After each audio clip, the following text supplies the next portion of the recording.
So I want to talk about fibs today. I think for starters, before we talk about what Fibonacci is and how to use it specifically, I want to say that I think that there's a lot of, in technical analysis, I think that there's a lot of, people take it very literally, right? In other words, fibs especially, like anything, we're just trying to build a mousetrap. All right, and I think that the tendency is to look at Fibonacci with, exactness in mind. And fibs are really the complete opposite to that. Fibs are all about creating zones of interest for us as traders. All right, and frankly, Fibonacci is a tool that we don't even need. All right, once one is familiar with the way these things operate, one doesn't even need the tool itself. All right, now, like anything, I wouldn't use fibs by themselves, but they're probably one of the more used tools that I use. And often in class, I don't even use the fib tool because the fib zone is just obvious visually speaking. All right, now, the interesting thing about fibs is that they give us support and resistance areas by which to trade from. And they are completely fractal in their nature. So a fib on the 15-minute is as interesting as a fib on a daily level. All right, and just like the last installment, I'd encourage you to watch the last video. We talked about, basic price fractals, and then using changes of trend around those fractal areas to try and work out sort of rollover. So today I'm going to do the same sort of thing. I'm going to do the same sort of thing largely on here, discussing what fibs are and then how to interpret them across different time frames. All right, so here goes nothing. We got to remember, if I can just get a fresh piece of paper here. Okay, is that for us, fibs give us buy and sell zones. All right, so if you remember, our most basic of trend change chart patterns look like this: making higher lows and higher highs, and then go up, make a lower high and a lower low, and then that, it's a head and shoulders here, but that pattern there and that break of the lower ultimately gives us a little change of trend to the downside, so bullish and then reverses to bearish. All right, so more importantly, however, if I grab the fib tool here, and I draw mine backwards just so that I can project the fib extensions up. We'll talk about fib extensions at a later point. For right now, though, I want to highlight something. All right, our 382 to 618 area here, I'm going to call the green zone, assuming price is coming down to green zone, meaning buy zone. All right. And said differently, if we're pointing our fibs to the downside, the 382 to 618 fib retracement area, I want to stress area and not number, right? That is a very common question I get. David, what fib level will you trade from? I never look at fibs as an absolute number. I'll always look at them as an area. So if price is coming up to the 382 618, that is our red zone. And if we're coming down to the 382 618, that is our green zone. Now, that doesn't mean to say that price is always going to respect that area, but that is a prospective buy zone and a prospective sell zone, okay, which is important to us because Fibonacci is essentially a leading indicator then. All right, so if we look at it in these terms, try and get a clean piece of paper here. All right, if we have an extension in price, a pullback to it, this would be our green zone. Right, price comes off there, makes a higher high, pulls back. We're prospectively have another green zone. All right, and so on and so forth. All right, we're going to call these swing fibs. In other words, they are fib levels of the last swings. Okay, hence swing fibs. However, the whole time that this is moving up, there's also the overall fib of the entire rise. We're going to call this a move fib, all right, termed by Christian Stevens.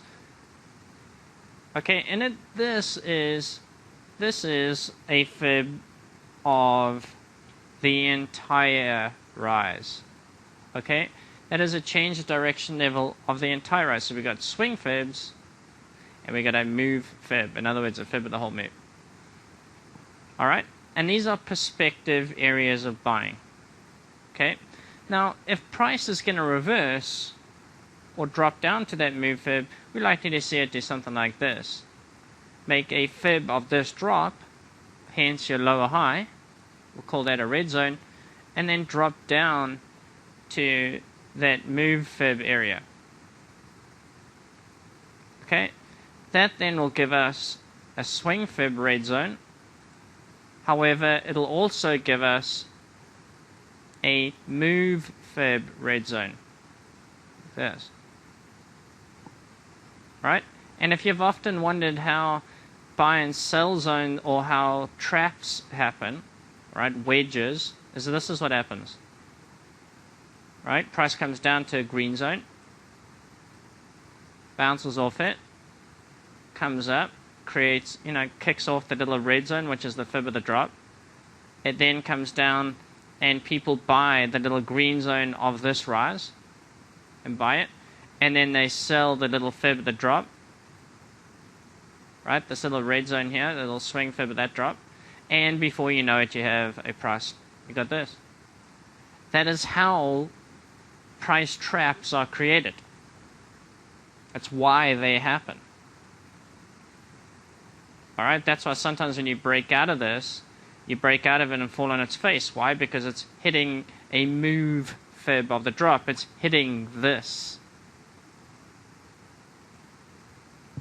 Okay, so the basic rule here is a broken swing fib should take you to a move fib, or when you have hit a target, you should expect price to make a move fib, not a swing fib.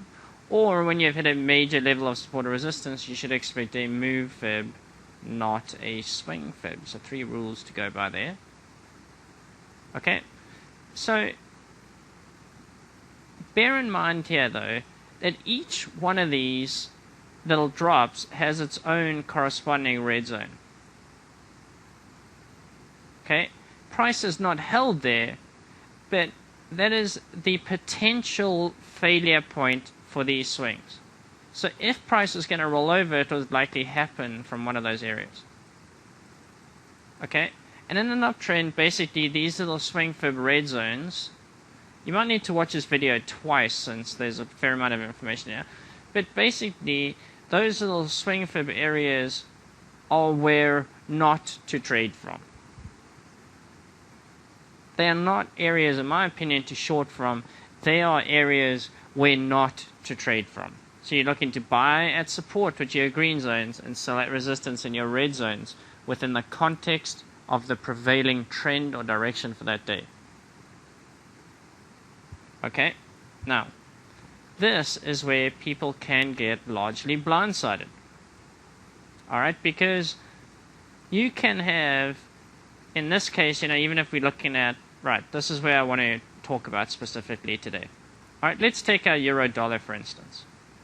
Alright, it has been, this is a daily euro dollar, it has been in a downtrend. Okay, on shorter term here.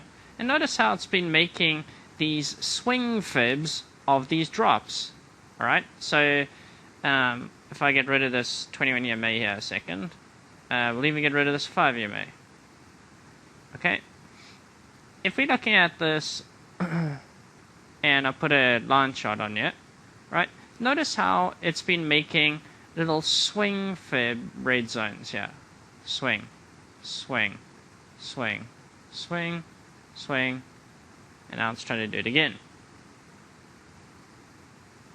Okay, so far we've been making swing fibs. However, right now we are in a fib of the entire rise, and I'm going to put this on candlesticks so we can get away from, we can trade all grown up here and stuff. This, if you look at it visually, is clearly a fib zone of the entire rise, is it not? Alright, if I zoom out here and we take a fib of this move, we're essentially coming up to 618. And if I take it all the way down to the bottom, we're now 382 to 50% zone, which is our sort of hot zone for fibs. Okay, so clearly a support area Fibonacci-wise to the upside on the euro. In other words, here's our green zone. Okay, so this green zone should precipitate some kind of move fib of that drop. Okay, and this move fib also happens to be, these swing highs on the 132 level, blah, blah, blah, blah, blah. Alright, however, we're still creating swing fibs of our drop that have to be respected. Okay, so now my point is this. Ultimately, we're expecting the euro at some point to do sort of something like this and head up to this red zone. However, that doesn't mean to say, given the context of the trend, it's not going to respect the swing red zones of the drop. And I know I'm probably losing a lot of people here. Let me show you what I mean. Alright, so we'll put a green zone here for the euro. And we're going to put a sort of corresponding red zone of where we expect price to go to. Okay, there it is. Alright, and this is based on nothing more than sort of meaningful Fibonacci levels as well as, visual levels of support and resistance, but we'll address those in a different day. Okay, so now let's go to our 4 hour. Okay, so now on our 4 hour, we have red zone. Alright, what is this based on? This is based on obviously the previous support, but the move fib of that drop. Okay, and then we also have the swing fib green zone of the rise. Okay, so this would be the green zone of this rise, hence why we short today. Why? If you're looking at this on the hourly, it looks like an absolutely ludicrous short. Why would one short that? It's making higher lows and higher highs. So there's your hourly. But we know that we are in a red zone of this entire drop. Okay, so we know that move fib of that drop should give us move fib of the rise, which is this green zone. Okay, that's a money-making opportunity for us. Coming off resistance, back to support, prospectively 60 pips. Right, now it's going to be, now keep in mind we're coming off that daily green zone or the periphery of it. So now it's going to be a case of this. When we bounce off here, which we expect to the 130 psych level, we're going to hit a swing fib red zone of that drop. Okay, now it's going to be a question on this market. Can we then break that green zone and continue down? Or are we going to make the higher low there and try to head up? That is to be determined. We don't know. However, we know through Fibonacci what areas need to be broken or held to define the different change of direction. So therefore, if we create a higher low off that red zone and then break it, we're probably on our way to that next level of resistance, which we defined on the 4 hour as, this 32 and change area.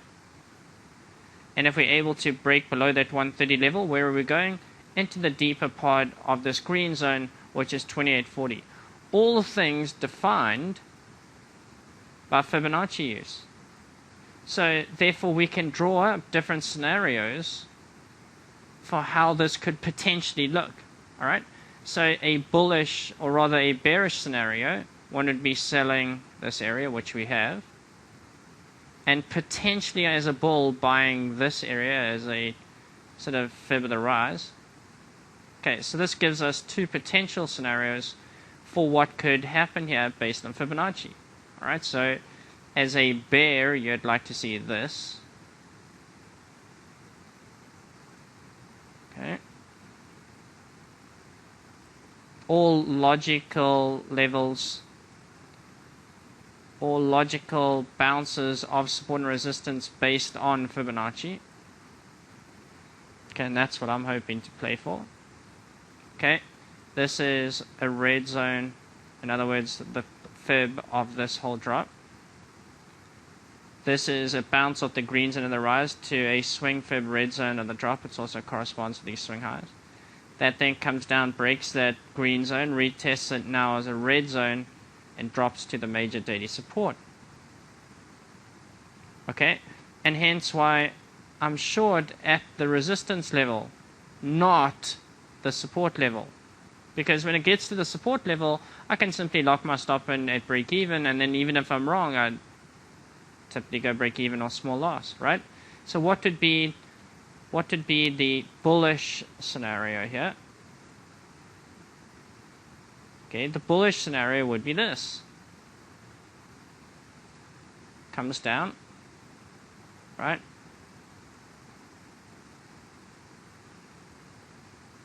Bounces off the green zone. Right? One of two things is going to happen. You're either going to break the red zone of the drop and then sort of retest it here as a swing fib, or you're going to come down and make a higher low. I would prefer to see a break of the red zone, this little swing red zone here, and then it retested as support and continues up. Right? So it would look sort of something like this.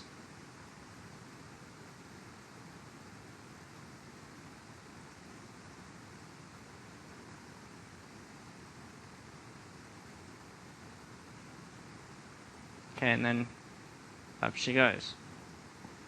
Alright, so if you're a bull, you would then long this zone. Why? You could look at it as a little trend line here, you could look at it as a fib of the entire rise, or you'd like to see this adjacent red zone broken and then retested as support after a bounce of the 130 psych dip.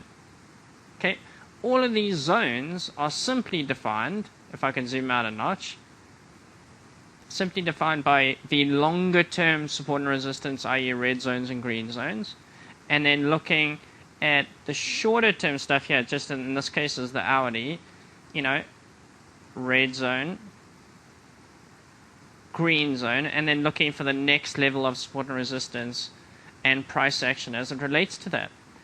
And we're going to look at a lot more of these examples as time goes on, but basically this is how we define major bounce points and major turning points in the market. All right, it is one tool. Now we start to look at things like support and resistance, pivots, time of day, key moving averages, and you start tying this into one big collective methodology. But this is the skeleton of it, Fibonacci, creating buy and sell zones relative to the longer term, and then looking at the shorter term, and you can, with this tool alone, basically predict where the major buy and sell points are going to be in the market before they happen. It's not rocket surgery. I wish I could tell you it was, because it would make me look a lot smarter. It's really not. So that is Fibonacci 101. We will continue with this and a few other things tomorrow. If you like what's going on here, please thumbs up the video or leave me a comment. I can be reached at Twitter at Forex David or on my Facebook. Look forward to your remarks. Thanks.